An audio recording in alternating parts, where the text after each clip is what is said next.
Good morning, Year 6, and welcome to today's English lesson. Now, before you watch this video, make sure you have watched chapters 1 and 2 of Then, so that is actually chapters 3 and 4, from the videos that were released yesterday. It's very important that you are able to understand what's going on, because we'll be talking about it in today's Skype session. Now, today we are looking to explore new vocabulary. So, in the story, this word comes up a few times. Let's just scrag her anyway, says the third. Or we'll scrag you properly. Let's scrag her. She's cats, I'm telling you, or pigs, either way, let's just do her. So, what do you think scrag means in this? Again, is it a noun or a verb? Is it a positive or negative thing? Well, let's have a look at the sentences. Is it a name? Well, it's definitely not a proper noun, because it's not got a capital letter. Noun, is it an object? Let's just scrag her. We'll scrag you properly. Okay, well, let's look at this one here. Let's scrag her. If I take this out, there's no verb. So this must be a verb. So it means that they're going, or they want to do something. Again, does it sound positive or negative? Well, I would say it probably sounds quite negative. What words could you think that could potentially replace scrag here? What would your opinion be? What would you replace scrag with? Have a little think, a couple of seconds. What could it be replaced with? As in a synonym. Something that means similar. Well, in this context, in this sort of sentence, the way it's being said here, scrag is used as a nasty threat towards Zoe. Spat means to do her harm and is trying to scare her into talking. Basically, they're going to say that they're going to beat her up. So again, harm, let's just harm her anyway. Beat up, let's just beat her up anyway. Choke, throttle, injure, damage, all mean similar words. Now, why is scrag being used, do you think? Well, in this way, it sort of gives sort of colloquialism, how people are talking. This is how they all talk. So it must be a slang word for to hurt somebody. Okay, let's scrag her.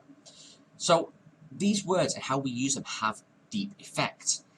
If I put let's fight her, well, it's a bit common. It doesn't sound sort of unique. Whereas scrag her makes it sound a bit more believable, like these kids are saying this. And that's what you're going to be doing today. Now, squares, you have got your sheets there. You'll need to use each word in the box once in a sentence, then find two synonyms and rewrite the sentence. So you'll see from my example, the first box says exhausted, so I can use the sentence, she was exhausted from rowing for so long. Second sentence, she was tired from rowing for so long.